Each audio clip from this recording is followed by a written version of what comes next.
नमस्कार दोस्तों, स्वागत है आपका अपने प्लेटफ़ॉर्म एनसीईआरटी बाय विक्रम पर। जैसा कि आपको पता है ये एनसीईआरटी के लाइन बाय लाइन एक्सप्लेनेशन के वीडियोज़ खास तौर पर बनाए जा रहे हैं हमारे साथी अध्यापकगण के लिए और जो बच्चे सिविल सर्विसेज की तैयारी करते हैं उनके लिए, ताकि वो एनसीईआरटी का उनका जो बेस है वो पूरी तरह से क्लियर हो जाए और उन्हें एनसीईआरटी समझने में किसी प्रकार की कोई दिक्कत न आए। हम पढ़ रहे थे कक्षा 8 सामाजिक विज्ञान की पुस्तक का अध्याय नंबर 1। पिछले पार्ट के लास्ट में थोड़ी-सी लाइटनिंग की दिक्कत हो गई थी, तो उसके लिए मैं आपसे माफ़ी चाहूँगा और यदि इसी प्रकार आप ये कंप्लीट विषय पढ़ना चाहते हैं लाइन बाय लाइन या किसी भी क्लास की सामाजिक विज्ञान आप पढ़ना चाहते हैं, तो आप एनसीईआरटी बाय विक्रम और आगे क्लास का नाम मेंशन कर दीजिए 6th क्लास, 7th क्लास या 8th क्लास और उस चैनल की प्लेलिस्ट वाले सेक्शन में आप जाएँगे, तो कंप्लीट बुक की आपको प्लेलिस्ट मिल जाएगी और वहाँ से आप कंप्लीट बुक किसी प्रकार लाइन बाय लाइन पढ़ सकते हैं। तो ज़्यादा समय मैं आपका वेस्ट नहीं करूँगा। यदि आप 8th क्लास के सामाजिक विज्ञान पढ़ना चाहते हैं, तो NCERT by Vikram 8th class search कीजिए और उस चैनल के प्लेलिस्ट वाले सेक्शन में आपको कंप्लीट बुक भी मिलेगी और इसके क्वेश्चन आंसर की भी प्लेलिस्ट मिल जाएगी। तो आशा करता हूँ कि मेरे द्वारा जो जानकारी दी गई है, वो आपको समझ में आ गई होगी। तो चलिए आज का हमारा जो टॉपिक है, वो हम स्टार्ट करते हैं। तो देखिए हम पढ़ रहे थे प्राकृतिक संसाधन हमने पढ़ लिया था, उनका वर्गीकरण पढ़ लिया था। आज हम पढ़ेंगे कि प्राकृतिक संसाधनों का वितरण और इसके निहितार्थ कि मतलब कि इससे क्या प्रभाव पड़ता है, मतलब उसके प्रभाव भी। तो कहता है कि प्राकृतिक संसाधन हमारी पृथ्वी पर यहाँ तक कि देशों के भीतर भी समान रूप से वितरित नहीं है। वितरित मतलब कि जो उनका फैलाव है ना, वो बिल्कुल एक जैसा नहीं है। मैं आपको यहाँ से समझा देता हूँ कि इस लाइन का मतलब क्या है। ये कह रहा है कि जैसे ये कोई क्षेत्र है, ये आपका कोई क्षेत्र है यहाँ पर, ठीक है?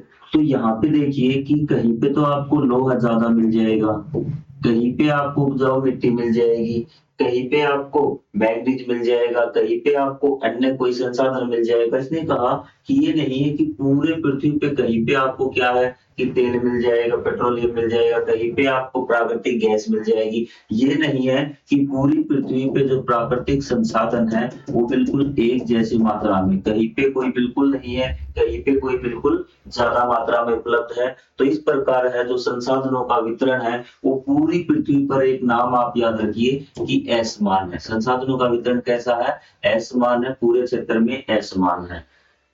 यह असमान वितरण मानव बस्तियों, व्यापार प्रतिरूपों, अंतरराष्ट्रीय संबंध तथा संघर्षों को भी आकार देता है। इसने कहा कि इस असमान वितरण के कारण कि कहीं पे ज्यादा है, कहीं पे कम है, तो उसके कारण क्या मानव बस्तियों पर प्रभाव पड़ता है। कि हमने देखा कि जब हमने पहले सामाजिक विज्ञान की पुस्तक पढ़ी थी 6th क्लास में, उसमें मानव कहाँ बसा था कि मानव ने जो बस्तियां बनाई थी ना, जो भी आपके अब भी आप शहर देख लेना कि वो नदी के किनारे बसाई थी। उसने ऐसा क्यों? क्योंकि उसे जल संसाधन की जरूरत थी, ठीक है, उसे उपजाऊ मिट्टी की जरूरत थी, इसीलिए क्या हुआ वो नदियों के किनारे आकर बसा। और आज के क्षेत्र में भी आप देख लीजिए, जहाँ पे संसाधन बहुत ज्यादा मात्रा में है, उसके आसपास आपको मानव की बस्तियां मतलब शहर आपको बड़े बड़े ज्यादा मिलेंगे। ये बात आई समझ में आई। अगर संसाधन ज्यादा होंगे तो व्यापार के जो प्रतिरूप है, आपको वहां पे जो भी इंडस्ट्री है वो आपको बहुत ज्यादा मिलेगी। अंतरराष्ट्रीय संबंध कि अगर आपके अंतरराष्ट्रीय संबंध भी इस पर निर्भर करते हैं आपके संसाधनों पर। आपको पता है कि जो देश है ज्यादा संसाधन होंगे ज्यादा तरक्की करेगा और ज्यादा देशों के उसके साथ संबंध होंगे। तो इस कारण अंतरराष्ट्रीय संबंध और संघर्षों को भी आकार देता है। इसने कहा कि मित्रता भी बनती है और संघर्ष लड़ाई भी हो जाती है दो देशों के बीच में किसी संसाधनों को लेके। कि मान लेते कोई देश का पड़ोसी, यहाँ पे दो देश है इस प्रकार से और यहाँ बीच का वो क्षेत्र समुद्र में, यहाँ पे प्राकृतिक गैस है, तो ये देश कहेगा कि मेरा इस पे अधिकार है और ये कहेगा इस पर अधिकार है। और इस कारण से क्या हो सकता है, इन दो संसाधनों के कारण दोनों देशों के बीच में संघर्ष हो सकता है, लड़ाई हो सकती है। जरूरी नहीं कि ये देश ही हो गई, यहाँ पे दो राज्यों के बीच में भी हो सकती है। जैसे भी भारत में हम आगे पढ़ेंगे, कोई राज्य जैसे कोई नदी निकल रही है, यहाँ पे कोई राज्य है, मान लेते हैं कि एक राज्य है और यहाँ पे अगला दूसरा राज्य है, तो ये राज्य चाहेगा कि ये पानी ज्यादा अगर ये यूज करेगा ना, तो इस पानी के कारण क्या होगा, इन दोनों राज्यों के बीच में भी क्या है संघर्ष हो सकता है, उनके बीच में भी संबंध बिगड़ सकते हैं। तो इस प्रकार से जो आपके संसाधन है, संसाधनों का इस्तेमाल वितरण मानव बस्तियां व्यापार प्रतिरूपों अंतरराष्ट्रीय संबंध और संघर्षों को भी आकार देता, मतलब संघर्ष भी हो सकते हैं। तो ये चीज आपको समझ में आ गई। अगर सभी जगह समान होते ना, तो कोई दिक्कत ही नहीं थी। ठीक है, तो किसी प्रकार की कोई जरूरत हमें नहीं थी। लेकिन अब क्या है कि संसाधनों का जो वितरण है वो असमान रूप से पूरी पृथ्वी पे, इसके कारण ये चीजें प्रभावित होती है। ये चीज आपको समझ में आई। प्राकृतिक संसाधनों पर नियंत्रण पाने के लिए अनेक युद्ध लड़े गए हैं और आज भी लड़े जा रहे हैं। इसने कहा कि प्राकृतिक संसाधनों पर नियंत्रण पाने के लिए मतलब उनको हथियाने के लिए पहले भी बहुत युद्ध लड़े गए हैं और आज भी युद्ध लड़े जा रहे हैं। जैसे आपने पहले अगर इतिहास पढ़ा हुआ तो कन्नौज के लिए युद्ध होता था। कन्नौज के लिए क्यों होता था कि कन्नौज की जो धरती थी ना उसमें एक तो क्या था आपका लोएस था, उसके आसपास वाले क्षेत्र में मगध का आपने पढ़ा होगा। तो और उसके अलावा क्या था वहां की भूमि उपजाऊ थी, तो वो एक संसाधन था और उसको पाने के लिए युद्ध होते थे। इसी प्रकार आज भी पेट्रोल को पाने के लिए आपका गैस को पाने के लिए युद्ध होते देशों के बीच में, और ये आगे इसी प्रकार चलते रहेंगे। ये चीज आपको समझ में आई कि संसाधनों का वितरण कैसा है, असमान वितरण है और इसके कारण ये चीजें प्रभावित होती है। अब आप इसको अपनी भाषा में लिख सकते हैं या फिर जब हम क्वेश्चन आंसर करेंगे सिलेक्टेड आएगा तो भी हम आपको वहां से करवा देंगे। अब ये देखिए एक बार भारत देश का नक्शा दिया हुआ है, मैप आपको दिया हुआ है। अब भारत में देखिए जो आपका ऊपर वाला इसमें संसाधनों को इतना नहीं दिखाया हुआ, तो उसके अलावा सबसे पहले कोयला देखिए। कोयला हमारे लिए संसाधन है, किस प्रकार का संसाधन है, ऊर्जा का संसाधन है।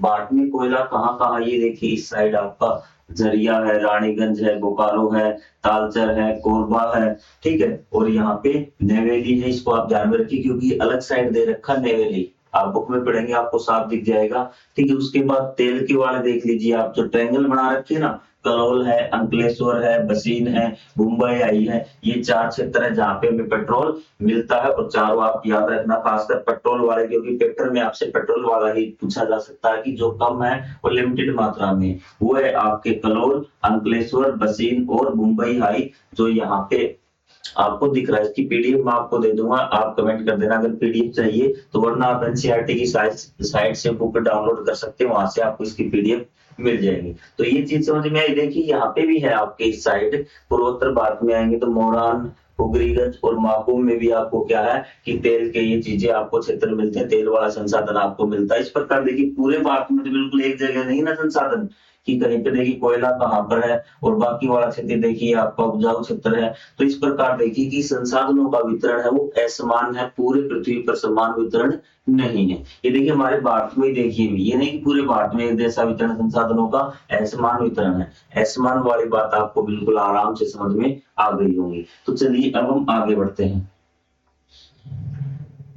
प्राकृतिक संसाधनों के निकट से स्थित उद्योग स्थानीय लोगों के लिए आजीविका के अवसर सर्जित करते हैं। इसने कहा कि जो प्राकृतिक संसाधनों के निकट स्थित उद्योग है ना, जो भी आपके प्राकृतिक संसाधन है, मान लेते हैं तेल है या फिर कोयला मिलता है, उद्योगों को कोयला चाहिए ऊर्जा के लिए, तो उद्योग क्या करेंगे, जहां पे कोयला मिलता है उसके नजदीक ही क्या बनाएंगे, अपने उद्योग लगाएंगे भी। इसके कारण क्या है कि स्थानीय लोगों को आजीविका के अवसर सर्जित करते हैं, मतलब वो वहां से रोजगार उपलब्ध होता है अभी। ठीक है, कोयला निकालेंगे, ट्रांसपोर्ट होगा और लोग आएंगे, कोई दुकान लगा लेगा, कोई कुछ कर लेगा। तो इस प्रकार क्या है कि जो उसके लिए उद्योग है ना लगेंगे, तो उसमें क्या लोगों को रोजगार मिल जाएगा। ये बात बिल्कुल आपको साफ साफ समझ में आ गई, क्या फायदे हैं।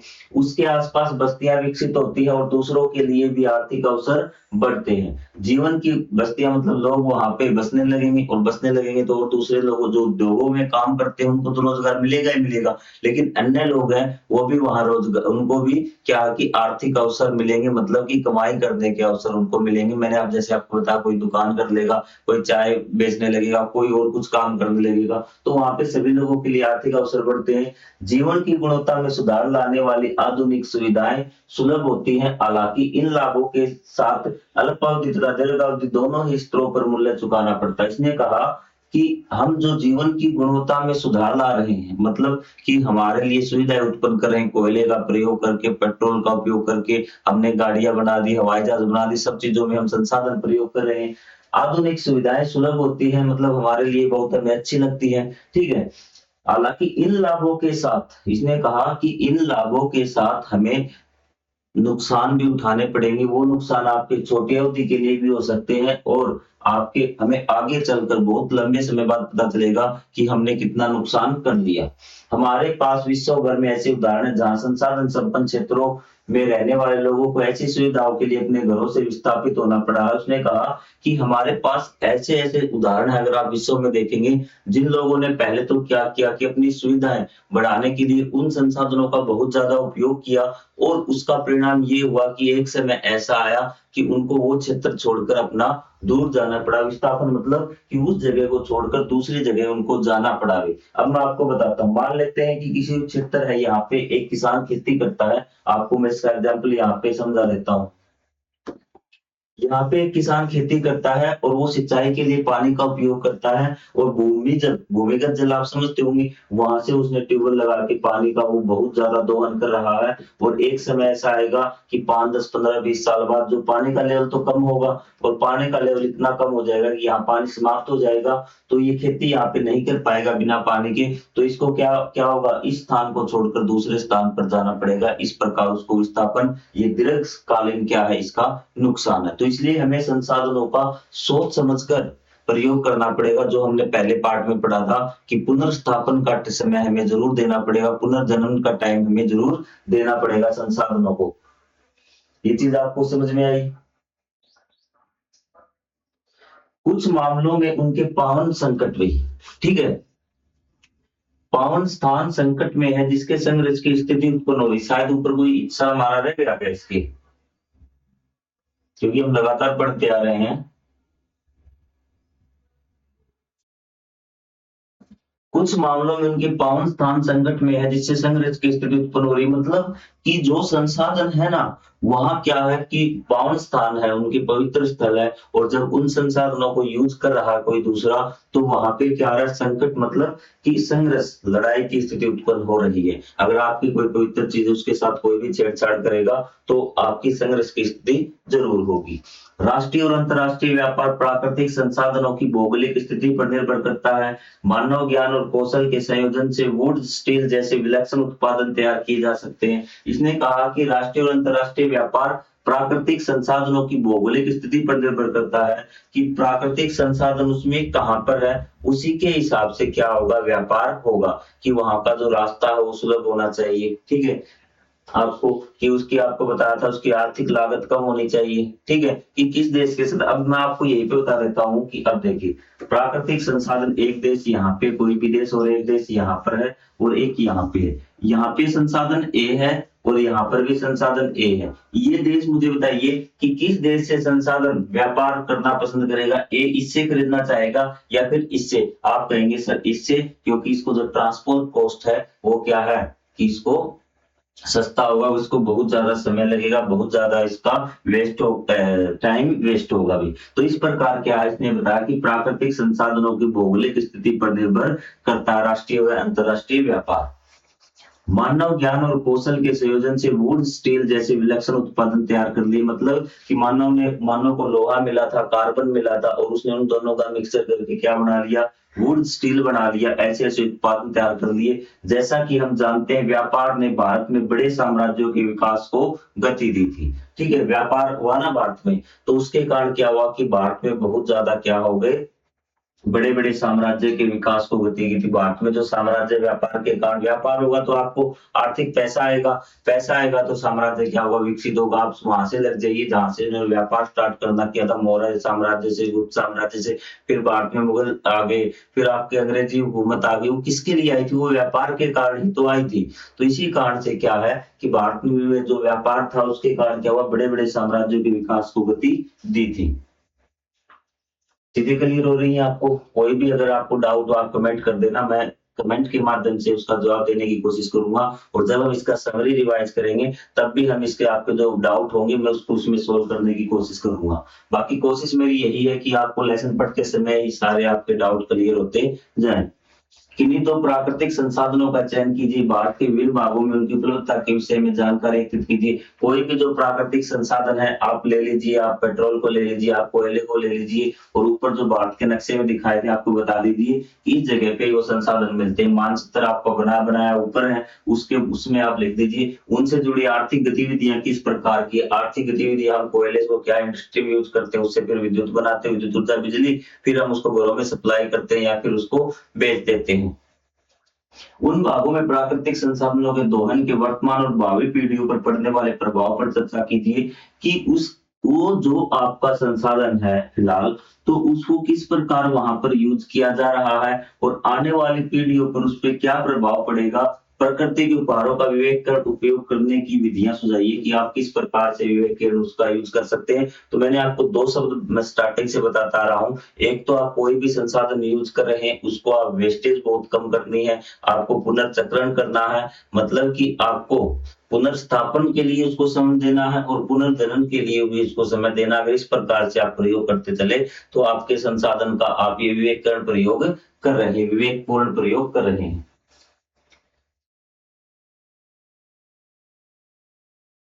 ये कहता है प्रकृति राजनीतिक सीमाओं पर ध्यान नहीं देती, इससे राज्यों और देशों के बीच प्राकृतिक संसाधनों के वितरण को लेकर तनाव उत्पन्न होता है। इसने कहा कि प्रकृति राज्य की सीमाओं पर ध्यान नहीं देती। तो ये कह रहा है इस लाइन में कि जैसे ये प्रकृति ये कोई देश है, ये नहीं कि भारत देश स्टार्ट हो गया तो कोयला भारत में ज्यादा हो गया, जैसा है वो आपका प्राकृतिक रूप पे है जिसके से जो आया वो आ गया अभी, ठीक है। तो इसने कहा कि सीमाओं पर ध्यान नहीं देती, इससे राज्यों और देशों के बीच प्राकृतिक संसाधनों के वितरण को लेकर तनाव उत्पन्न होता है। इसका एक उदाहरण कर्नाटक, तमिलनाडु, केरल और पुडुचेरी के मध्य कावेरी नदी के जल का वितरण है। तो ये 4 राज्य हैं आपके, ये आपका पुडुचेरी आपको पता हुआ केंद्र शासित प्रदेश है, आप ध्यान रखें। कर्नाटक, तमिलनाडु, केरल और पुडुचेरी के मध्य कावेरी विवाद, आपसे क्वेश्चन पूछा जा सकता है कि कावेरी नदी का विवाद किन राज्यों के बीच में, कर्नाटक, तमिलनाडु, केरल और पुडुचेरी के बीच में जल का वितरण है। शांति और न्याय संगत वितरण को बनाए रखने के लिए आपसी संवाद और कुशल प्रबंधन की आवश्यकता होती है। यदि पड़ोसी देशों के मध्य ऐसे समझौते करना सरल है। इसने कहा कि वो नदी का जल है, मैंने जैसे आपको बताया था कि जो ये नदी जाती है इसका जल सभी ये यूज करना चाहते हैं।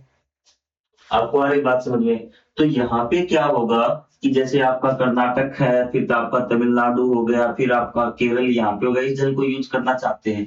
तो उसने कहा कि ये तो हमारे राज्य है, हम आपसे तालमेल से इसका जो समझौता हो कर सकते हैं, प्रबंधन कर सकते हैं कि कौन कितना जल यूज करेगा, कौन सा राज्य। लेकिन अगर यही विवाद, अगर ये चारों अलग अलग देश होते ना तो ऐसे समझौते करना मुश्किल हो जाता, क्योंकि हमारे देश के राज्य है तो हम ये समझौता कर सकते हैं।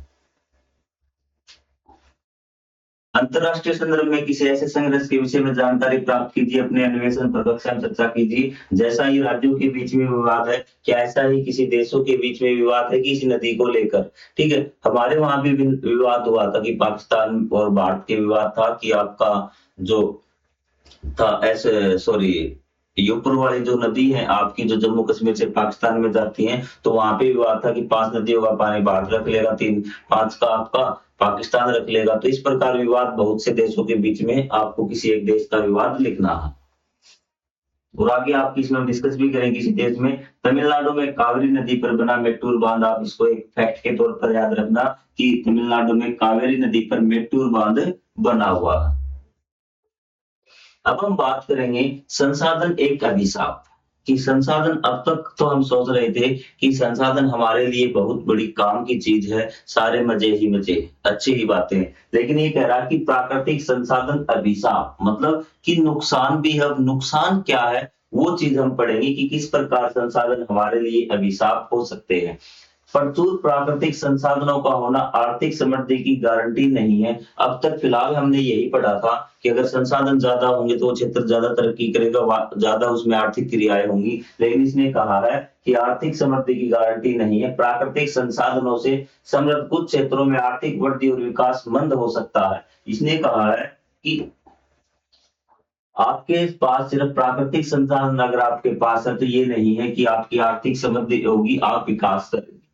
प्राकृतिक संसाधनों से समृद्ध कुछ क्षेत्रों में आर्थिक विकास मंद हो सकता है। उसने कहा कि जिस क्षेत्र में प्राकृतिक संसाधन है ना, तो उस क्षेत्र में भी उसका आर्थिक विकास मंद हो सकता है, मतलब धीमा हो सकता है। यह एक ऐसी स्थिति है जिसे प्राकृतिक संसाधन अभिशाप या प्रचुरता का विरोधाभास कहते हैं, ठीक है। ध्यान रखना कि प्राकृतिक संसाधन अभिशाप या फिर प्रचुरता का विरोधाभास। प्रचुरता मतलब बहुत ज्यादा मात्रा में होना। ये अगर इस नाम से आपसे पूछ लिया ना तो आप गच्चा खा जाओगे, आपके समझ में ना क्या पूछा, लेकिन आप ध्यान रखना इस वर्ड को, प्रचुरता का विरोधाभास। सरल शब्दों में कहते इसका अर्थ है कि प्राकृतिक संसाधनों का प्रचुर होना स्वतः ही यही नहीं दर्शाता कि कोई देश समृद्ध। इसने कहा है कि अगर देश में किसी देश में संसाधन ज्यादा है तो उसका मतलब ये नहीं है कि उस देश में जो आर्थिक तरक्की करेगा उसमें आर्थिक रूप से समृद्ध होगा। सिर्फ संसाधनों का होना जरूरी नहीं है। प्राय अर्थव्यवस्था ऐसे उद्योग विकसित करने में असमर्थ होती है जो संसाधनों का उच्च मूल्य वाले उत्पादों में परिवर्तित कर सके। इस पुस्तक के उत्तरार्ध का अध्याय उत्पादन के कारक आपको इसकी समझ प्रदान करेगा। जब हम लास्ट में जाएंगे उत्पादक के कारक, उसमें हम जानेंगे किस प्रकार से संसाधन है जो आपकी समृद्धि की गारंटी नहीं देते। अब मैं आपको यहाँ एक शॉर्ट में समझा देता हूँ। ये देश है यहाँ पे एक और ये है तो यहाँ पे भी संसाधन क्या है, पेट्रोल बहुत ज्यादा मात्रा में उपलब्ध है भी, ठीक है, और यहाँ पर भी पेट्रोल बहुत ज्यादा मात्रा में उपलब्ध है। अब ये जो देश है इसके पास पेट्रोल को निकालने के लिए तकनीक है भी, क्या है, पेट्रोल को निकालने के लिए तकनीक है, और इसमें क्या है कि तकनीक नहीं है इस देश में। तो क्या ये देश पेट्रोल का प्रयोग कर पाएगा? आप कहेंगे सर नहीं कर पाएगा। और क्या इसका जो ये संसाधन पेट्रोल तो है, तो क्या इसको आर्थिक समृद्ध करेगा? ये देश पेट्रोल निकाल के अपने इंडस्ट्री में यूज करेगा, दूसरे देशों को भी बेचेगा, लेकिन ये संसाधन होते ही क्या हो जाएगा, आर्थिक समृद्ध नहीं होगा, और ये आपका आर्थिक समृद्ध हो जाएगा। तो इसी को कहा गया है प्रचुरता का विरोधाभास, कि आपके पास संसाधन होते हुए भी आप संसाधनों का प्रयोग नहीं कर पाते, तो इसके कारण क्या होता है, प्रचुरता का विरोधाभास। आगे बात में संसाधन एक अभिशाप भी। ये चीज आपको क्लियर हुई? कोई डाउट इसमें? आगे हम जब अगले लेसन पढ़ेंगे उसमें सारी चीजें आपकी और बेहतरीन तरीके से क्लियर होती चलेंगी। भारत ने अपनी बढ़ती आवश्यकताओं को पूर्ण करते हुए ऐसे उद्योगों के विकास में निवेश करके सामान्यतः इस अभिशाप से अपने आप को बचा लिया कि भारत ने अपने उद्योग लगा लिए हैं, ठीक है। मैं और उदाहरण आपको इसी में दूं तो इस देश के पास हो सकता है लोहे एस को, लेकिन जो लोहे का आपको निष्कर्षण करती है वो तकनीक नहीं हो, लोहे से जो चीजें बनती हैं, मशीनें बनती हैं, वो वाली इंडस्ट्री यहाँ पे न हो, तो क्या होगा, संसाधन वो किसी काम के नहीं रहेंगे। तो इसने कहा, भारत के पक्ष में कहा कि भारत ने ऐसी स्थिति को नहीं आने दिया है। भारत में जो जो संसाधन होते हैं भारत उन संसाधनों का प्रयोग कर रहा है, इसलिए भारत ने इस अभिशाप से अपने आप का बचाव किया। आपको आगे बात समझ में? एक वर्ड में आपको बार बार कह रहा हूं, प्रचुरता का विरोधाभास क्या होता है कि संसाधन ये गारंटी नहीं देता कि आपके क्षेत्र में समृद्धि हो जाएगी संसाधनों के कारण, मतलब कि सिर्फ संसाधनों का होना आर्थिक समृद्धि की गारंटी नहीं है। ये है आपका प्रचुरता का विरोधाभास या फिर संसाधन एक अभिशाप। आपके विचार से विभिन्न भौगोलिक क्षेत्रों में उपलब्ध प्राकृतिक संसाधनों के उपयोग को सक्षम बनाने के लिए कौन कौन से इनपुट आवश्यक है? तो आपके पास इनपुट मैंने बता दिया, एक तो आपको निष्कर्षण की आपके पास तकनीक होनी चाहिए, फिर आपके पास वो भी तकनीक होनी चाहिए, देखिए कि आपके पास संसाधन है कि मान लेते लोहा है, अभी यहाँ पे क्या है, लोहा है, यहाँ पे इस क्षेत्र में सबसे पहले लोहे को निकालने की क्या होनी चाहिए, तकनीक होनी चाहिए।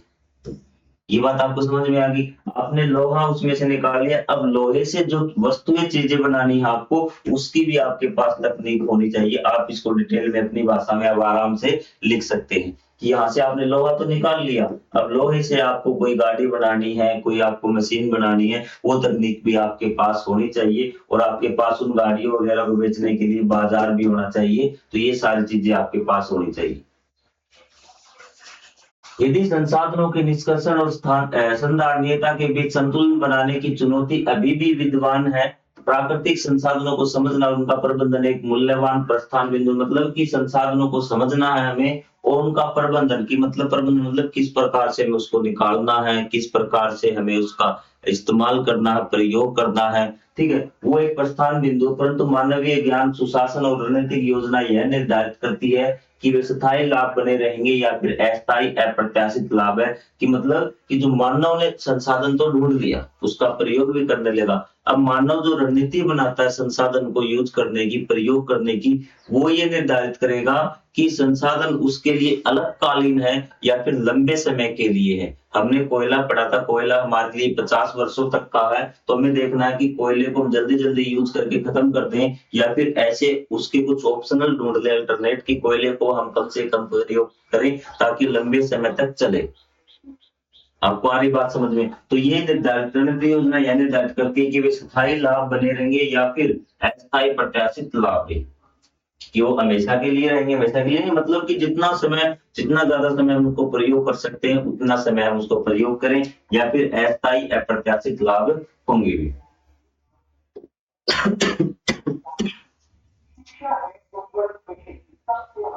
प्राकृतिक संसाधनों का दायित्वपूर्ण और विवेकपूर्ण उपयोग प्रबंधन। अब हम करेंगे कि किस प्रकार से संसाधनों का प्रयोग करना है दायित्वपूर्ण और विवेकपूर्ण।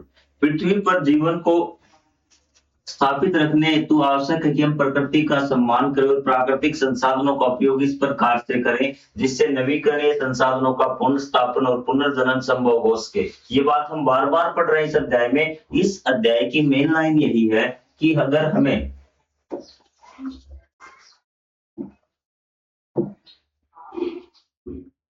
कि पृथ्वी पर जीवन को स्थापित रखने हेतु आवश्यक है कि पृथ्वी पर अगर हमें जीवन को बनाए रखना है तो हम प्रकृति का सम्मान करें। अगर हम प्रकृति के साथ छेड़छाड़ करेंगे, उसको प्रदूषित करेंगे, कहने का मतलब प्रकृति को प्रदूषित करेंगे तो क्या होगा कि हमारा जीवन खत्म हो सकता है। लेकिन प्रकृति को अगर हम ध्यान रखेंगे तो क्या होगा कि हमारा जीवन वहां पे स्थापित रहेगा, हम जीवित रहेंगे, जो जीवन है पृथ्वी पर जारी रहेगा।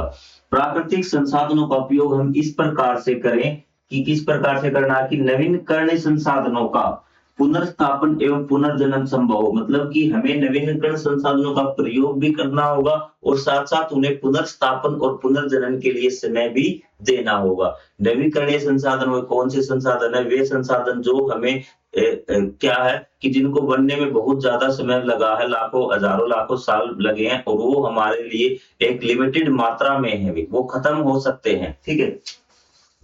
तथा अनवीकरण संसाधनों का दायित्वपूर्ण एवं न्याय संगत उपयोग हो सके। मतलब कि अनवीकरण संसाधनों का भी हमें दायित्वपूर्ण मतलब पूरे विवेक से, बुद्धि से उनका हमें प्रयोग करना होगा। इन विषयों का अध्ययन करने वाले वैज्ञानिकों ने चेतावनी दी कि प्राकृतिक संसाधनों के अविवेकपूर्ण दोहन के कारण प्रदूषण, जैव विविधता की हानि। तो जैव विविधता की हानि यहाँ पे देखिए, पृथ्वी पर जीवन की विविधता में ह्रास। अब मैं आपको जैव विविधता बता देता हूँ। मैंने आपको पहले भी समझा था पिछली क्लासों में कि जो जैव विविधता क्या होती है कि मान लेते हैं यहाँ पे एक मच्छर है, एक मक्खी है, एक केचुआ है और एक सभी जीव जंतु, अलग अलग प्रकार के जो जीव जंतु और जैव विविधता है। और धीरे धीरे हम प्रदूषण के कारण क्या हो रहा है, जब संसाधनों का हम प्रयोग कर रहे हैं ना, उसके कारण जैव विविधता में कमी आ रही है। मतलब जीव जंतुओं की कमी हो रही है, पेड़ पौधों की कमी हो रही है, उनकी प्रजातियां लुप्त हो रही है। आपके आसपास भी कोई भी ऐसा जीव या जंतु मिलेगा जो पहले था और अब आपको नहीं दिखाई देता। अब अगर आपके आगे है तो आप अपने पेरेंट्स से जरूर पूछना, क्या आपके आगे कोई ऐसा पक्षी या जानवर था तो पहले आपके आसपास के क्षेत्र में रहता था, अब नहीं रहता। वो क्या है? जैव विविधता की हानि है। ये देखिए, पृथ्वी पर जीवन की विविधता में ह्रास, जैव विविधता की हानि है और जलवायु परिवर्तन जैसी समस्याएं उत्पन्न हुई है जो हाल के वर्षों में तीव्रता से घटित हो रही। मतलब अभी फिलहाल के वर्षों में, पिछले 15-20 सालों में बहुत ज्यादा ये चीजें बढ़ी हैं। अब हम जिन शब्दों को पढ़ रहे थे, नवीकरण संसाधनों का पुनर्स्थापन और पुनर्जनन, उनको हम एक बार देखते हैं। वैसे हमें पता पुनर्स्थापन और पुनर्जनन क्या होता है। या दो उदाहरण दिए गए किस प्रकार हम प्राकृतिक संसाधनों को उनकी पुनर्जनन क्षमता से अधिक कर रहे हैं भी, कि मतलब दो उदाहरण आपको बताएंगे कि हम प्राकृतिक संसाधनों का उपयोग उनकी पुनर्जनन क्षमता से अधिक कर रहे हैं। मतलब कितने ज्यादा बन नहीं रहे, उससे ज्यादा हम वो उपयोग कर रहे हैं, तो एक समय क्या आएगा कि वो खत्म हो जाएंगे। अब देखिए कैसे। हमारे देश में अनेक कृषक सिंचाई हेतु भूजल का अत्यधिक दोहन करते हैं। अधिकांश राज्यों में दोहन अनुपात भूजल की स्तर पुनर्भरण की दर से अधिक है। समय के साथ भूजल पूर्ति की कमी बढ़ती जाती है जिससे भूजल निष्कर्षण का मूल्य बढ़ता जाता है और अंततः जल की अनुपलब्धता की स्थिति उत्पन्न हो जाती है। इन लाइनों को समझने की कोशिश कीजिए कि ये किसान है, हम मान लेते हैं कि जो जल है वो आपका यहाँ तक है। आपको दिख रहा है यहाँ पर, इस साइड आके समझा देता हूं मैं कि यहाँ पे जल है, इसने ट्यूबवेल लगाया तो हर साल वो इतना जल तो क्या कर रहा है, यूज कर रहा है। आपको दिख रहा है यहाँ पे।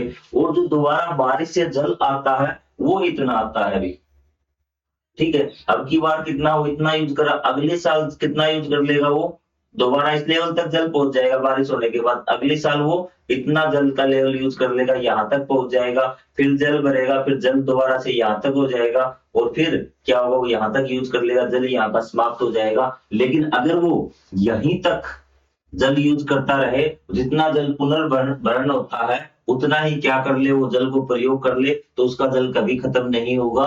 तो इस प्रकार से वो जल का काम भी चलता रहेगा और जल कभी समाप्त भी नहीं होगा। इसका आपको मतलब समझ में आ गया होगा। पुनर्भरण मतलब कि जल का दोबारा से धरती में आना, बारिश के माध्यम से या किसी और नदी के आसपास होने के कारण भी। ठीक है, यह अनुमान लगाया गया है कि तीव्रता से बढ़ते हमारे नगरों में शीघ्र ही भूजल समाप्त हो जाएगा। इस समस्या के समाधान के लिए भूजल स्तर बढ़ाने का प्रयास आरंभ किए गए हैं। मतलब सरकार ने ध्यान दिया है कि भूजल, हमारे कई शहरों में भूजल का जो स्तर वो नीचे जा रहा है और उसको बढ़ाने के लिए कुछ कदम भी अब उठाए गए हैं। इस हेतु पारंपरिक जल संचयन की पद्धतियां, तालाबों और पोखरों के पुनरुद्धार, जल के अपव्यय को कम करना, मतलब जल के वेस्टेज को कम करना, जल को प्रसंस्कृत करके पुनर्उपयोग करना, मतलब उसको आपको दोबारा से जल को क्या शुद्ध करना। वाटर ट्रीटमेंट प्लांट बनाए गए हैं जिससे क्या पानी को शुद्ध करके दोबारा प्रयोग करना, जैसी कुछ रणनीतियां अपनाई जा रही हैं। इसी प्रकार रासायनिक उर्वरक और कीटनाशकों के अनुचित उपयोग से मृदा क्षरण की वृद्धि हुई। अब हम बात करते हैं मृदा की भी, मिट्टी की। हम बहुत ज्यादा क्या रासायनिक उर्वरक खाद वगैरह प्रयोग करते हैं, डीएपी यूरिया आपने देखा भी होगा किसान खेतों में यूज करते हैं, उनकी मात्रा बहुत ज्यादा प्रयोग करने लगे। कीटनाशक स्प्रे वगैरह हम करने लगते हैं, उनका प्रयोग बहुत ज्यादा वृद्धि हुई है, जिसके कारण मृदा क्षरण मतलब मृदा की जो उपजाऊ शक्ति है वो कम हुई है। पारंपरिक कृषि पद्धतियों में मृदा को धरती माता का अंग माना गया है। गोबर व अन्य प्राकृतिक उर्वरकों के उपयोग, गीली घास पलवार के उपयोग, बहुफसलीकरण आदि बहुत प्रथाओं ने समग्र मृदा प्रबंधन को संभव बनाया। इसने कहा कि पहले जो पुराने जमाने पारंपरिक मतलब वो खेती जो हम पीछे से करते आ रहे हैं, उसमें धरती को माता कहा जाता था और उसमें जो खाद यूज करते थे गोबर की खाद या फिर आपके घास फूस है उसको हम प्रयोग करते थे। ठीक है, हमें इन प्रथाओं से सीखना चाहिए और उन्हें वर्तमान परिस्थितियों में भी आगे होने वाले शरण से बचाने के लिए उपयोग में लाना चाहिए। इसने कहा कि जो पीछे हम तरीके अपना रहे थे, पारंपरिक कृषि के तरीके थे, गोबर की खाद हम यूज करते थे, जो भूसा था उसको हम खाद के तौर पर यूज करते थे, तो उन पद्धतियों को हम दोबारा से अपनाना होगा और मृदा के क्षरण को हमें बचाना होगा। हमें अपनी मृदा को पुनः उपजाऊ बनाने और उसका कायाकल्प करने की आवश्यकता, कायाकल्प मतलब उसको सुधारने की आवश्यकता, उसकी उपजाऊ शक्ति बढ़ाने की हमें दोबारा से आवश्यकता है। भूजल का अत्यधिक दोहन, पंजाब से एक प्रकरण अध्ययन। अब हम पंजाब का एक उदाहरण लेंगे, वहां से देखेंगे कि आपके जल का किस प्रकार से अत्यधिक आपका दोहन किया है पंजाब में। तो इसको हम अगले 30 मिनट का, जो मैंने बताया था कि 30 मिनट का लेक्चर लेंगे, ज्यादा समय में आप भी बोर हो जाएंगे। एक दिन में एक ही पार्ट देखिए। यदि आपकी फिर भी इच्छा कंप्लीट पढ़ने की तो आप NCERT by Vikram 10th class वाले चैनल पे जाइए। सॉरी 10th क्लास वाले पे नहीं, 8th क्लास का, तो 8th क्लास वाले चैनल पे जाइए। उसकी प्लेलिस्ट में आपको कंप्लीट प्लेलिस्ट मिल जाएगी 8th क्लास सामाजिक विज्ञान की, वहां से आप कंप्लीट अध्याय पढ़ सकते हैं। तो मिलेंगे अगले पार्ट में, तब तक के लिए जय हिंद, जय Bharat, thank you very much.